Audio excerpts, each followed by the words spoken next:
Hi, I'm Cyclone, and I think I went a little bit too deep down the rabbit hole. While I was playing the Atlas Invasion event, Kira came and not Kira, the Envoy came and was like, um, the fire is coming, Nomad. It's gonna burn us all. And I was like, wait a moment. Last week we've got the 5 new supporter packs spoiled, or not spoiled, revealed, and one of them was the Incinerator. And I was the Envoy actually telling us since the echoes of the Atlas patch in 3.14 what's going to come with the next core update, so with the next leaks 3.17, and nobody noticed it. So I went into PoE Wiki, copied out all the lines of the Envoy, and looked through them, looked which ones are interesting to understand the situation and maybe even be able to predict the lore of the upcoming league or the story behind it before it's even revealed. There are some lines which are maybe descriptive towards the 5 bosses, or I'm going to call them bosses, because I don't really know the term for all of them yet, but it might be that we also know the term, which I will come to in a moment. If some of them are descriptive for these bosses, but other lines sounds more like the story behind them. So as a quick recap, we got 5 new supporter packs, which are replacing the recent core supporter packs like the Harvest, Abyss, and Azeroth supporter pack, or however they're called. I took the freedom to take screenshots where we see maybe the Vanquishers and the Lightkeeper. And now I throw names around now, which I will describe later on. So first thing, we have the Imperator. And I think that the Imperator, Nullifier, Annihilator, Reaper are the actual names. So the Imperator looks like kind of like a sword if you would push these in, and that would be the handle, but also kind of like a fortress or a boss straight out of Dark Souls. And I think this one is going to be first physical based, and second, he's going to be very silent and still, and is going to be a similar boss fight as for the one in the grave through the shade that was added with one of the bigger patches. I forgot the name of the boss. And for the lore implication, they say something about a bastion, which might be referred to the Imperator or being referred to the prison of the Vanquisher. But that I will come back to when I talk about the bastion and about the line of the Envoy. Then we have the Nullifier, which looks really close to the Elder. If we look down here, Elder, few tentacles on the back, arms. We don't really see the face, but he's just tentacles and grayish. And if we take a look at the Nullifier, he's also pretty grayish, and the portals even look almost like the Elder portals that we see in the map when we have Elder influence on it, or an Elder Scarab. He has the same tentacles on, or he just longer really on the back, and I don't really care resemble the face, but he looks like Nullifier. It looks kind of like he is dribbling some blood or liquid out of his mouth, and the mouth is going to be constantly open. It's going to be really interesting what that is all going to be about. But he looks more like a damage over time thing that is going to be like the creeps that the Elder spawns. And yeah, I think that's what about the Nullifier. But now we come to the interesting ones, the Annihilator. Annihilator. I don't really know what her element is going to be, but she looks very similar to the Maven because of her humanoid form. And later we have a line of the Envoy where he mentions her progenitor, and with her he often refers to the Maven.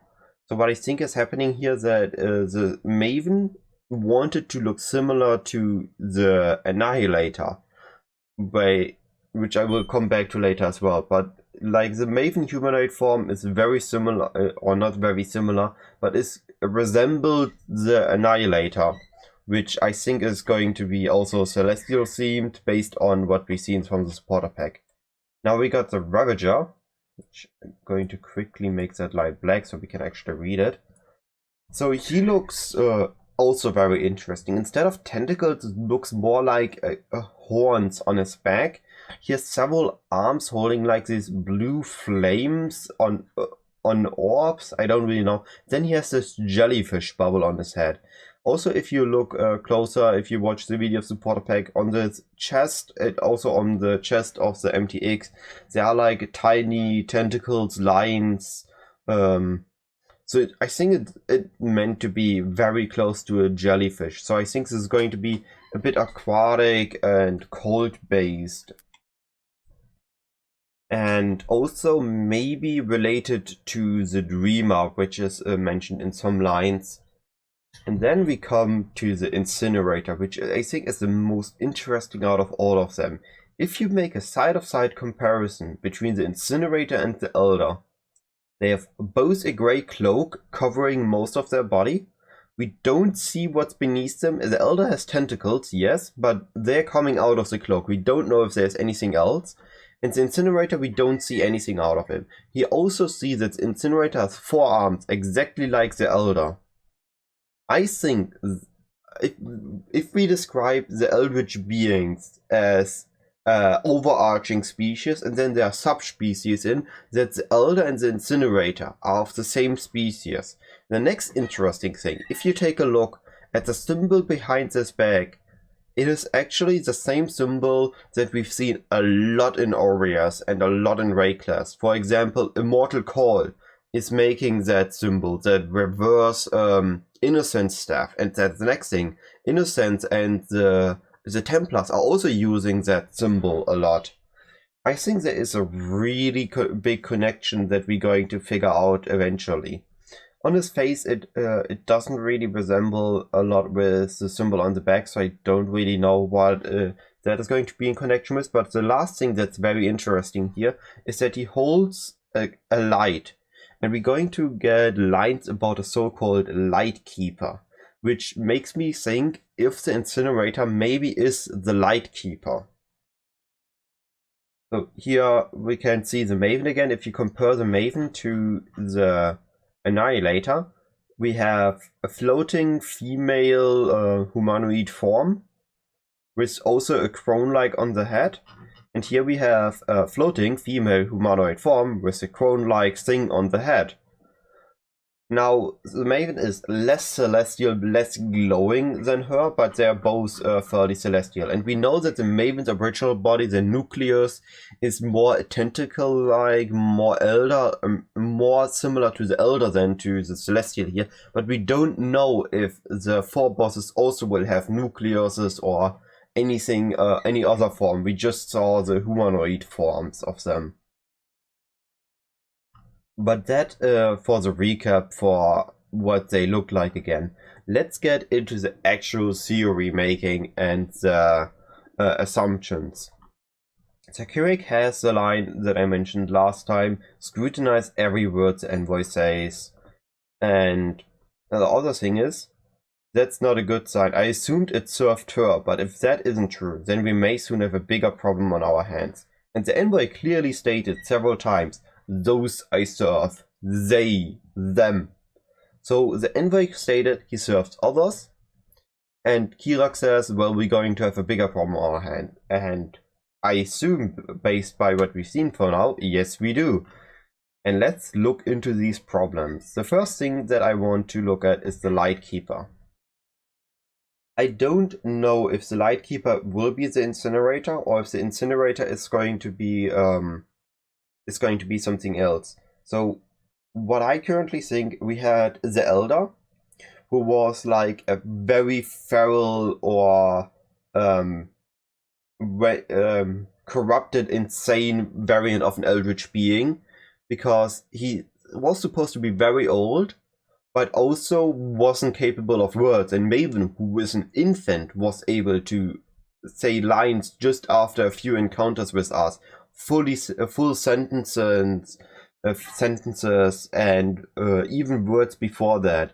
So the Elder was very feral, and the Lightkeeper looked like he is, at least in the picture, the Incinerator looks quite sane and clean. If we go back up here, there is no tatters, no holes in the rope. It looks like it's supposed to look, except maybe at the bottom, which I'm not too sure. And yeah, he looks very clean and still very sane compared to the Elder. So the line we have about it: duty is a blessing afforded to the fortunate, to the ones whose fate are given over the rivers of destiny. We act without hesitation or thought to the murmurs of the Lightkeeper. So the past is illuminated by him. We do not see it and do not need to see it. Look ahead is to fall to dust in the light. The we he's talking about here is a bit unclear. It could be that he's talking about the Eldritch race as a whole. He could be talking about he himself, the Envoy, and similar beings to the Envoy.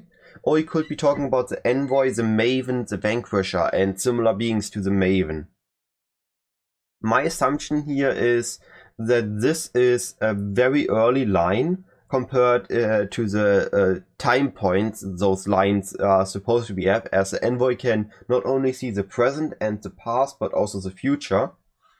And here he's speaking about a very, very early past where the Lightkeeper is like the leader of the Eldritch beings.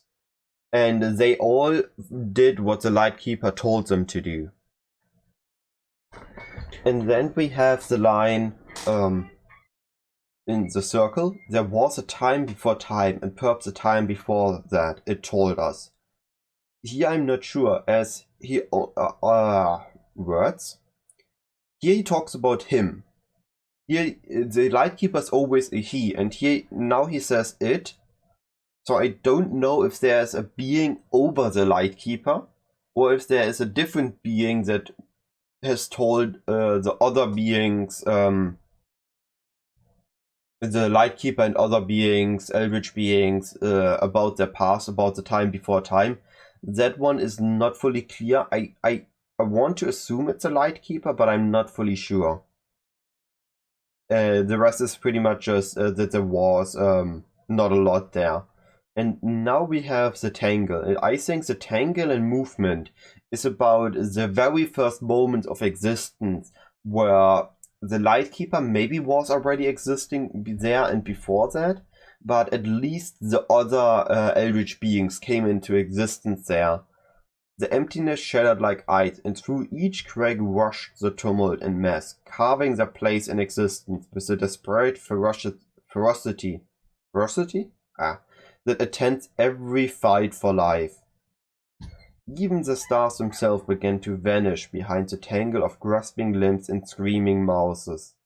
Yet there was no predator, but the one that lurked in the shadow of each newborn mind. So the first thing interesting here, tumult and mass carving their place into existence.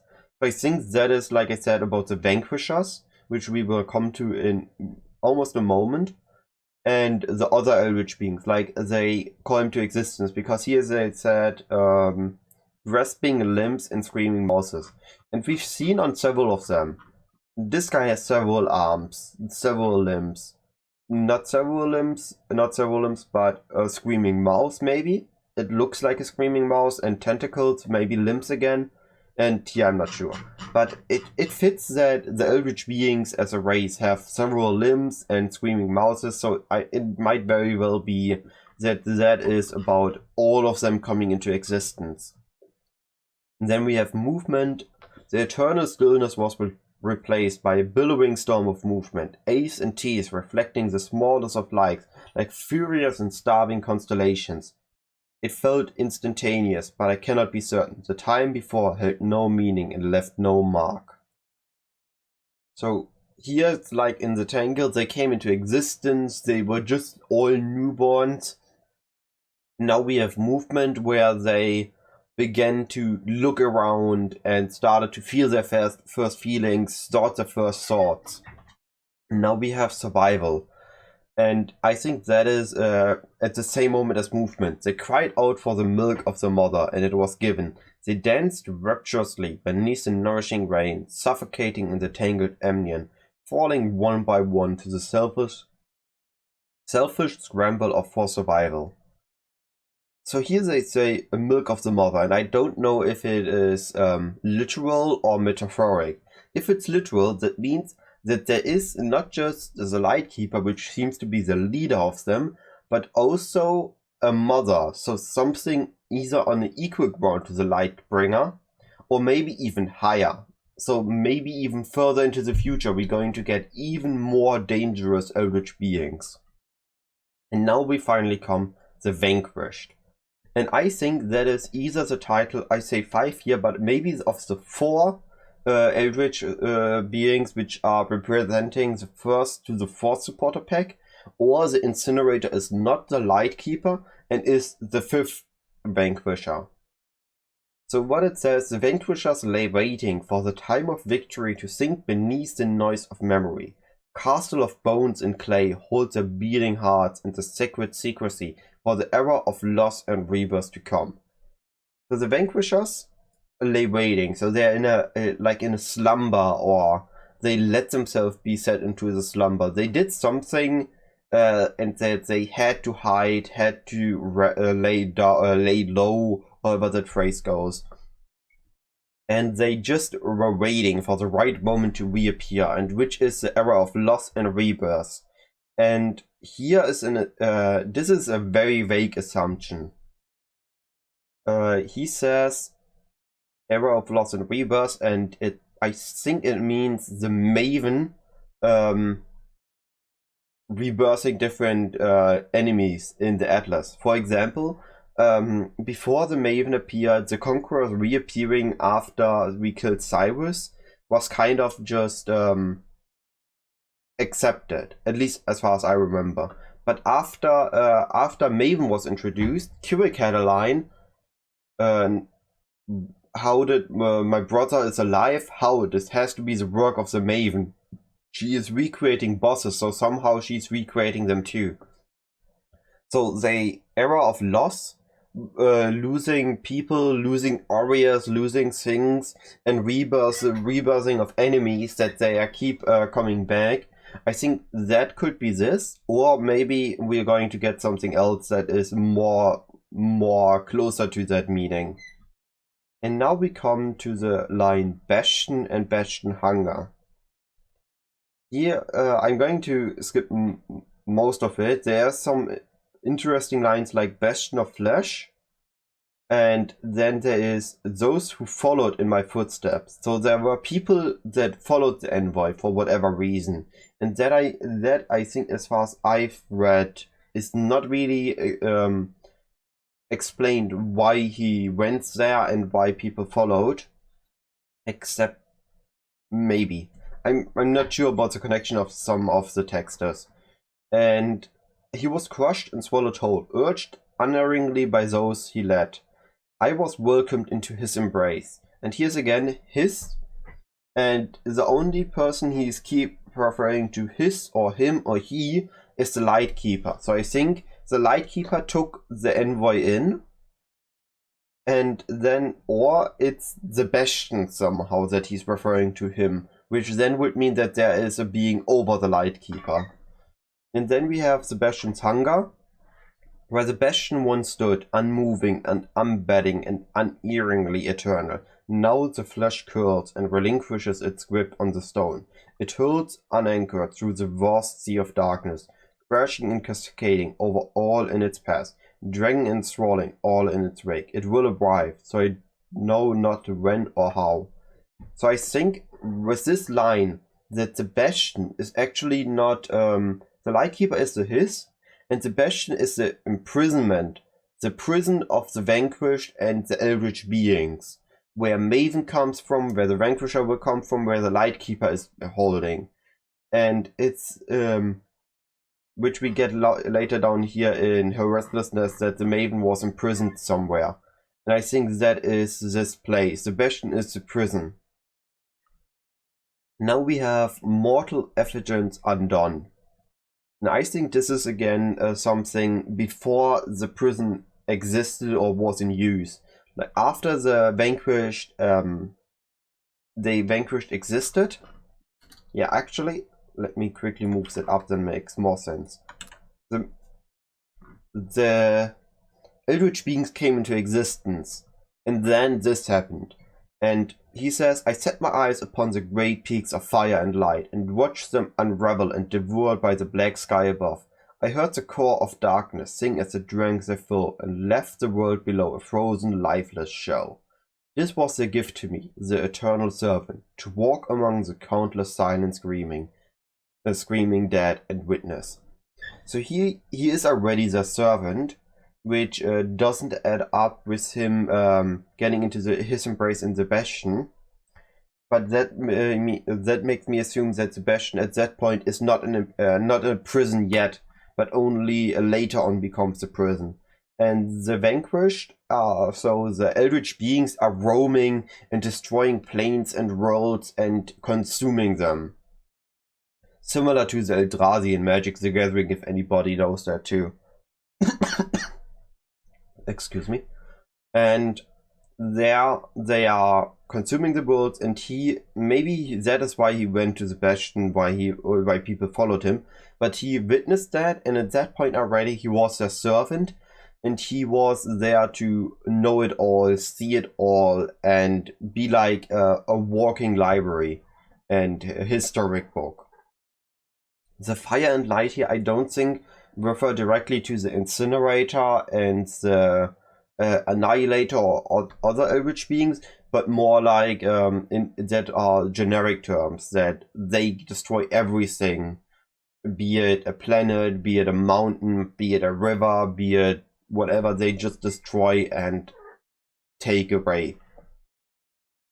And now we finally have the silence, and the silence takes a very important is very important for this potential story of his.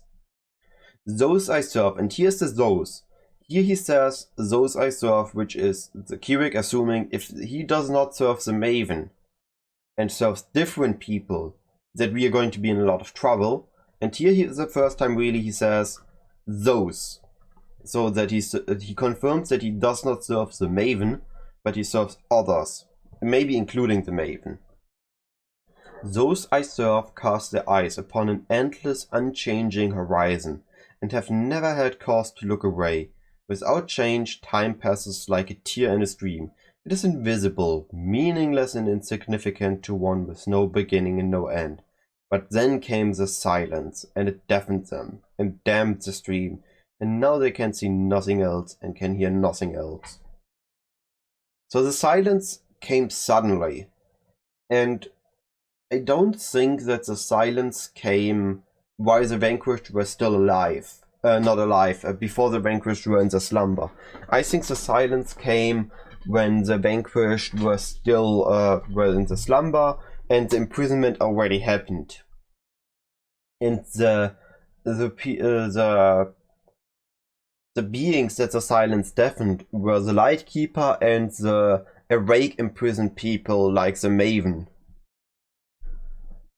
And now we have the Countless Gaze, and here I think we get a very important piece of information that I don't know how I missed it for so long.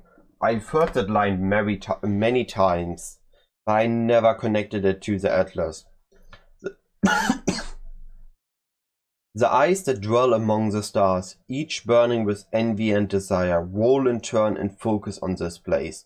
It is the source of the silence, the beginning of the beginning, the point where that which roamed and fed ceaselessly was undone. And notice that the Envoy is always in the Atlas, and he says this place. So I don't think he's talking about a raid class, but about the Atlas. So that the which roamed and fed ceaselessly was undone is not Kitava, which is the endless hunger, but rather the Elder. We can see that he eats bosses, for example when we kill an Elder Guardian, that he drains their power, and then we got the Uber Elder fight, or we got the Elder Fragment now. So I think that here it's more about, in the current storyline, we arrive in Aureus, and while we were killing Kitava during that time span, Zana and the Conquerors, including Cyrus, were hunting down the Shaper and the Elder on the Atlas, what we did before the Conquerors of the Atlas expansion. And they banished the Elder into into a different dimension with the device Zana on her back in the Elder fight. So the Elder was undone, and that somehow caused the silence to spread not only on the Atlas but beyond, like the waves that we have at the end of the Elder fight before he drops his loot. That wave is somehow causing the silence, which then also reach the imprisonment of the Vanquisher and Maven. And here we have a progenitor. And now it's, I guess, a quick step back before we go to her escape. And her escape, it is the aftermath of the silence, and her progenitor and her restlessness are before the silence. Creation begets creation begets creation. Order and ambitious urge, progress, and time and entropy stay progress hand. Her progenitor sought to test the limits of limitless power, to bear the burden of the Creator and wade through time's mire, a meaningless obstacle in the face of eternity, but the silence deafened all. The silence deafened all part I'm not fully sure, because at that point the Vanquisher should be slumbering, if my theory is correct, but here her progenitor I think is the Celestial, the Annihilator. My reasoning is that Maven is actually the nucleus of Maven. So her humanoid form is something she created. And we've seen a few times now that creation is being combined with the celestial theme. We have the Shaper creating his realm, creating the map device, creating like upgrading the bosses in some cases, and making his minions and stuff. So the Shaper is creating, and he's very close to the celestial theme. Then we have the Maven creating bosses and also being connected to the celestial theme. So I think the Annihilator, also being connected to the celestial theme, is the progenitor of the Maven and being the creation. So the creation of the Eldritch being begets the creation, which is now the creator who wants to make more, the Annihilator who wants to make more creation. And I somehow maybe made the Maven, and now the Maven is also creating. So something that was created aims to create more. And now we finally get to the plot shortly before the Maven arrived. Maven, she tried to flee, to leave the island prison of her making. Teeth gnashing, claws whirling like dancers to music I could not hear. But the prison walls towered so far above, lined with silent sentries armed with sharp spears that could pierce her shadow. So we have a few interesting things here that I actually haven't even highlighted. First, we have the prison, with towering so far above. If we look up at the bastion, a bastion of flesh that towered above. So that's why I think the bastion is the prison. Next thing we have that the Maven is a island prison of her making. So something made her or created her. So it would make sense with her progenitor again. And then we have sharp spears that could pierce her shadow. And if we scroll up back again, we have... where was it?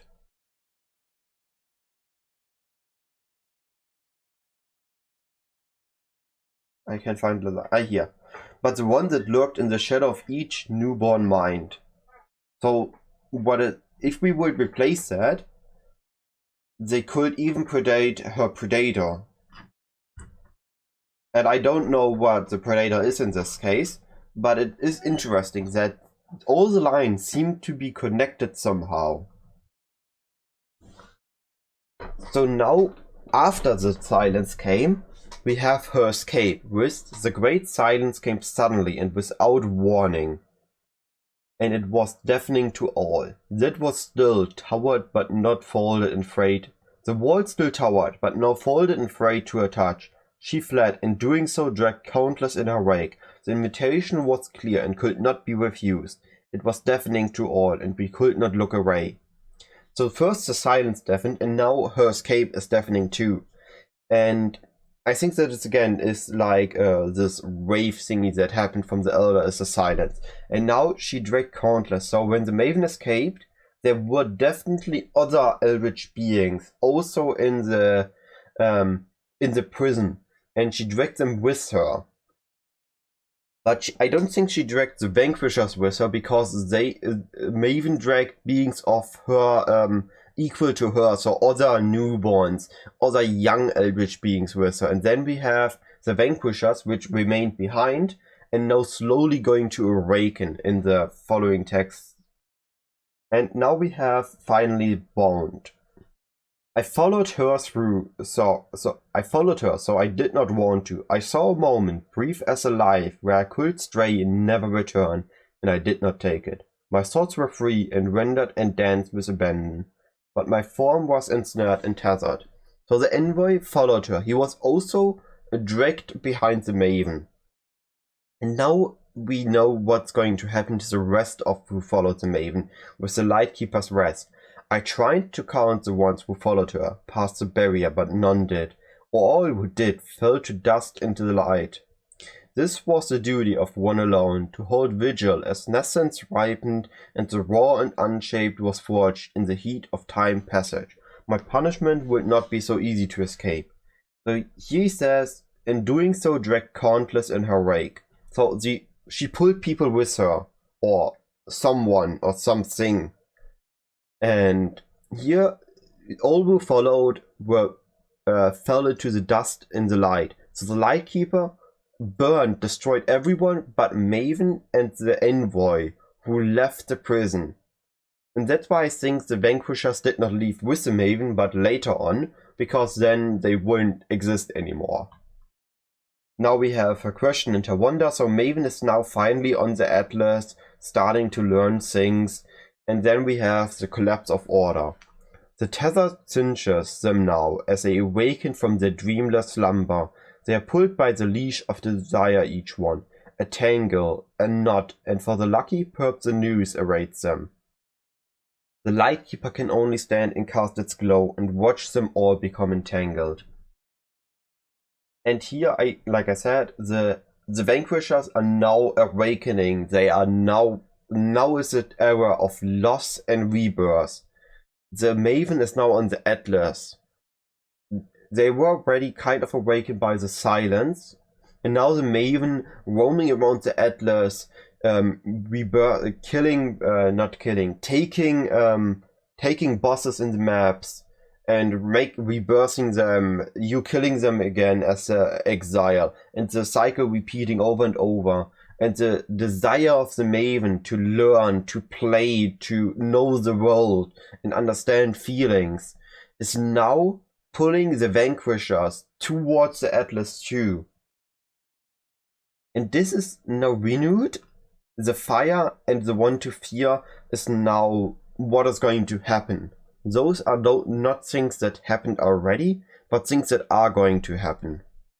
And we have the veil now pulled away, reveals the rust of eons. The emptiness drew them in, unready and unwilling, partners laughing in crushing waves of stubborn adaptation, angry and curious and impetulant all, greedy and desperate and newly alive. Now, reading that again, I just realized, I guess it could also be that it's very early on, where they just came into existence and slowly realizing where they are. But it would also make sense that now the rust of eons, so that already time passed, so they now reawaken. The veil in the sense of the dreamless slumber is now pulled away. They're now awakening up, and there's emptiness around them because the other eldritch beings aren't there anymore. And they, out of their dream, they now awake again. And they're not happy about it. But now they're going to come to the Atlas to do something against that. And with them also the fire. They fought with such ferocity to protect the tree which held the nest. Now the woods burn, and smoke billows through the air, and their flapping wings only draw the flame closer. The fire is coming, Nomad, and it will consume us all. I don't think we should take this literal, but rather we should take this. This is more metaphoric, and here I think the meaning behind this is the Lightkeeper or the Incinerator, based if they are the one or if they are the same or not, is going to come to the Atlas now too. The people who protect the nest were like Maven and other eldritch beings. Or in this case, Maven and the Vanquishers, I guess, rather, were now coming to the Atlas, and they're going to bring the Lightkeeper with them. And he is going to burn. And it's going to burn the Atlas to imprison the other again. And I think this is the most vague thing about my assumption. That the Lightkeeper is going to be there, and it's going to be like Shelper and Elder. Both don't like us as the exiles, but they don't like each other either. So we have the Vanquishers, then we have the Lightkeeper, then we have the Maven and the Nucleus, Maven and the Envoy, which might be on the side of the Vanquishers, but maybe not. And then we have us as the last party. And then we have the one to fear. And either the one to fear means the Lightkeeper, or something even more scary than the Lightkeeper. And I wrote Lightkeeper, not Incinerator here, because if the Incinerator is different, then it definitely means the Lightkeeper. It slashes against the stars and surges towards the silence now, grasping at the fabric and binds all. Tugging and rasping and tearing like a reaping sky, it tumbles in the emptiness no more. It is moving with purpose and direction and intent, and it fills me with awe and fear and desire. Can you feel it too, Nomad? And here, like, the first part sounds more like in the beginning, before everything else, that the Lightkeeper came to being. But I think it's the purpose is for now as a last line with the fire, that the Lightkeeper is the most scary thing the Envoy knows. It is the most dangerous adversary we will ever face. Not ever, but face until now. It is going to be very powerful. And then the last line, of course, they are coming, which was the first thing that I noticed. So, to recap all this, as it was a fairly long video, I just realized looking at the recording time. We are now, the Elder was in the Atlas, the Elder was exiled into somewhere else and undone by Zana and the Conquerors in Cyrus. And that caused a silence to spread through the universe, and it reached the imprisonment of the eldritch beings, such as the Maven and the Vanquishers. And because of the silence, the prison weakened, and the Maven was able to escape and come to the Atlas, pulling along a lot of other eldritch beings and the Envoy. But all those except the Envoy died, and now only the Envoy and the Maven remained on our Atlas for the time being. And the Lightkeeper still is in the imprisonment, or not in prison himself, but as the prison warden. Because the Vanquishers, who are also in that imprisonment somehow, are now starting to awaken too. And he cannot do anything against them leaving as well, so now they are coming to the Atlas, and he follows, because inside the prison he wasn't able to do anything, but now outside of the prison he can do something against them.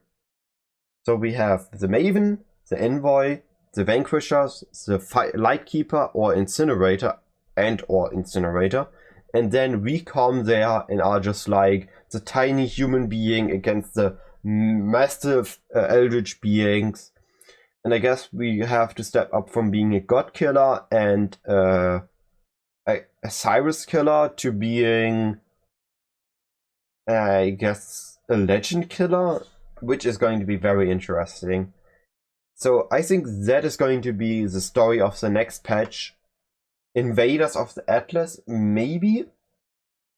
I don't think, because we just had Atlas Invasion, so I don't think it's going to be Invaders. But something of the Atlas seems to be the theme of core expansion titles. So I'm going to call it Invaders of the Atlas for now, as they are going to invade our Atlas. and going to take over it, and going to take over even the Conquerors, maybe, as I mentioned in my last theory. And all this video was pretty long. For everybody who is still watching, I thank you for watching my content. I really appreciate that. And that being said, I wish you a great day. And I guess one last thing, I'm really looking forward to Endless Delirium. And if you guys have any thoughts on this, or any theory of your own, this document is going to be linked in the description, and you can put comments here. So feel free to comment on any line that you think is important, that I missed, that I haven't covered, that you think that is very, very, very core to the lore of the upcoming league.